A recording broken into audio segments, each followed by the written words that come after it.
السلام علیکم ورحمۃ اللہ وبرکاتہ۔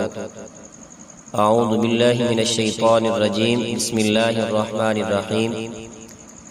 معزز ناظرین، امید ہے آپ خیریت سے ہوں گے۔ پچھلے لیسن میں ہم نے کلمہ اور اس کی اقسام کے بارے میں پڑھا، تو آج ہم اسم کی علامات اور اسم ضمیر کے بارے میں پڑھیں گے۔ اسم کی علامات تو بہت ساری ہیں، لیکن قرآن مجید میں جو ہمیں زیادہ جن کی پہچان کرنی ہے وہ ہم صرف 4 پڑھیں گے۔ اسم کا آپ نے پڑھا ہے کسی شخص، چیز یا جگہ کے نام کو اسم کہتے ہیں۔ قرآن مجید میں ہم اسم کو کیسے پہچانیں گے؟ قرآن مجید کے جو حروف ہیں وہ یا تو اسم ہوں گے یا فعل ہوں گے یا حروف ہوں گے، تو ہم اسم کو کیسے پہچانیں گے؟ تو سب سے پہلے جو علامت ہم پڑھیں گے وہ ہے الف لام۔ جس لفظ کے شروع میں، جس کلمہ کے شروع میں الف لام آ جائے، لام ال بھی اس کو کہتے ہیں، تو وہ اسم ہوگا۔ جیسے الحمد، العلم، الرحمن، العالمین، تو یہ شروع میں جو ال آ رہا ہے یہ اسم کی علامت ہے۔ اور دوسری اسم کی علامت تنوین ہے۔ کسی بھی لفظ کے آخر میں تنوین ہو، تنوین 2 زبر 2 زیر 2 پیش کو تنوین کہتے ہیں۔ کسی بھی لفظ کے آخر میں تنوین آ جائے تو وہ بھی اسم ہوگا۔ جیسے رجل، ابدن، کتاب، فرس، کوئی بھی مثال آپ لگا سکتے ہیں۔ جس اسم لفظ کے آخر میں تنوین ہوگی وہ بھی اسم ہوگا۔ کسی لفظ کے شروع میں حرف جار آ جائے تو وہ بھی اسم ہوگا۔ حروف جارہ جو ہیں وہ 17 ہیں۔ قرآن مجید میں جو زیادہ استعمال ہوتے ہیں وہ صرف 10 سے 11 حروف ہیں جو ہم انشاءاللہ پڑھیں گے۔ تو اگر کسی لفظ کے شروع میں حرف جار آ جائے تو وہ بھی اسم ہوگا۔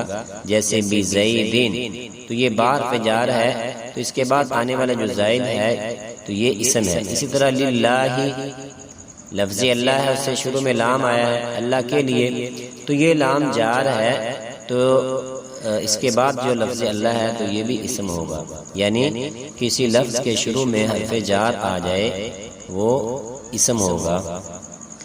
اور اسی طرح اگر کسی لفظ کے آخر میں گول تا آ جائے وہ بھی اسم کی علامت ہے۔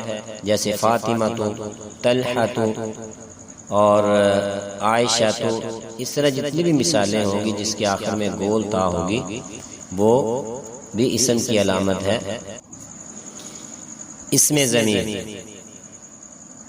اسم ضمیر سے مراد وہ اسم جو کسی نام کی جگہ بولا جائے اسے اسم ضمیر کہتے ہیں۔ وہ اسم جو کسی نام کی جگہ بولا جائے اسم ضمیر کہلاتا ہے۔ ضمیر کی 2 اقسام ہیں، اسم ضمیر منفصل اور اسم ضمیر متصل۔ ضمیر متصل اور ضمیر منفصل۔ ضمیر منفصل جو لفظ سے جدا ہو، منفصل کا مطلب یہ ہے جدا ہونا، الگ ہونا۔ وہ ضمیر جو لفظ سے جدا ہو، الگ ہو، اور یہ ہمیشہ شروع میں آتی ہے۔ ضمیر منفصل ہمیشہ لفظ کے کلمے کے شروع میں آئے گی، اور ضمیر متصل جو لفظ کے ساتھ ملی ہوئی ہو اور یہ ہمیشہ لفظ کے آخر میں آئے گی۔ ضمیر متصل لفظ کے ساتھ مل کر آئے گی اور یہ آخر میں آئے گی۔ ضمیر منفصل اور یہ 14 ضمائر ہیں، اگر ہم ان کو یاد کر لیں، ان کا ترجمہ یاد کر لیں، تو قرآن مجید میں بہت ساری ایسی جگہیں ہیں جہاں پہ یہ ضمائر استعمال ہوتی ہیں، اور ایک دفعہ ہم ان کو یاد کر لیں گے تو جہاں بھی یہ آئیں گی تو ہمیں فوراً ان کا ترجمہ یاد ہوگا۔ یہ 14 ہیں، 6 غائب کی ہیں، 6 حاضر کی اور 2 متکلم کی۔ غائب کی ہوا، ہما، ہم، ہیا، ہما، ہن، یہ غائب کی ہیں۔ ہوا سے مراد ایک مرد ہوگا، ایک چیز مراد ہوگی۔ ہما سے مراد 2، ہم سے مراد سب، جمع کے لیے ہوگی، یعنی ہوا واحد کے لیے، ہما تثنیہ کے لیے، ہم سب کے لیے۔ یہ پہلی 3 مذکر کے لیے ہے، اور دوسری 3 جو ہے یہ مؤنث کے لیے، ہیا، ہما، ہن۔ ہیا سے مراد ایک عورت، ہما سے مراد دو عورتیں، ہنہ سے مراد سب عورتیں. تو یہ غائب کی 6 ضمائر ہیں، پہلی 3 مذکر کی ہیں اور دوسری 3 مؤنث کی ہیں. اس کے بعد حاضر کی 6 ہیں، انت، انتما، انتم، انتی، انتما، انتن.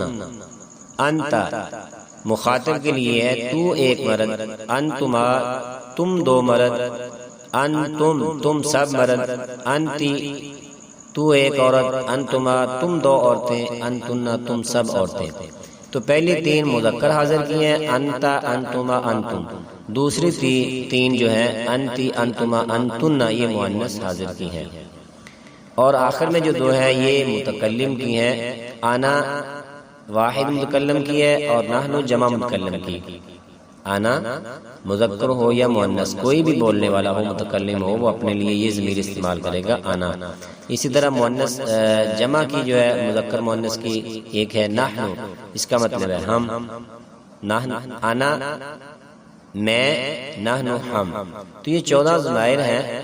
تو اس کو ہم اگر اچھی طرح یاد کر لیں اور بچوں کو بھی یاد کروائیں، ان کا ترجمہ یاد کروائیں، تو یہ بہت سارے حروف کے ساتھ مل کر آتی ہیں، ان کے ساتھ آتی ہیں. تو جہاں بھی یہ ضمائر آئیں گی تو ہمیں ان کا ترجمہ آسانی سے یاد ہوگا انشاءاللہ. اس کے بعد میں نے ایک ہاتھ کا ایک نقشہ بنایا ہے. اگر آپ اس کو یاد کر لیتے ہیں، بچوں کو فنگر کے ذریعے آپ بچوں کو یہ چیزیں یاد کرواتے ہیں، ضمائر ہیں یا ماضی کی گردان ہے، تو یہ بہت اچھی یاد ہو جائے گی اور کبھی بھولے گی نہیں. پہلی جو فنگر ہے سب سے چھوٹی، یہ مذکر کی ہے. اس کے ساتھ والی جو ہے یہ مؤنث کی ہے، پھر مذکر کی، پھر مؤنث کی، اور انگوٹھا جو ہے یہ متکلم کا ہے. مذکر یعنی جو آپ نے پیچھے غائب کی 3 ضمائر پڑھی ہیں. پہلا پورا جو ہے اس سے مراد ایک چیز ہے، دوسرے سے مراد 2، تیسرے سے مراد تمام، یعنی ایک آدمی، 2 تمام. اسی طرح یہ جو مؤنث کا ہے یہ بھی ایسی ہے، پہلے پورے پہ 1، دوسرے پورے پہ 2 اور تیسرے پہ تمام. اسی طرح یہ حاضر کی مذکر حاضر 1، 2 تمام. اسی طرح مؤنث حاضر 1، 2 تمام. اور یہ متکلم کی 1 اور جمع متکلم کی تمام. اور آخر میں تکرار والے الفاظ جو ہمارے ہر لیسن کے آخر میں 10 الفاظ ہوتے ہیں. تو سب سے پہلے جو لفظ ہے وہ ہے اذن، اس وقت، ثم وہاں، اللہ یہ کہ نہ، ام یا، من سے کم کتنا، ان یہ کہ، لی لام کے لیے، بھی اس کے ساتھ، کئی تاکہ. امید ہے ناظرین آج کا ہمارا یہ لیسن آپ کو پسند آیا ہوگا. اللہ حافظ.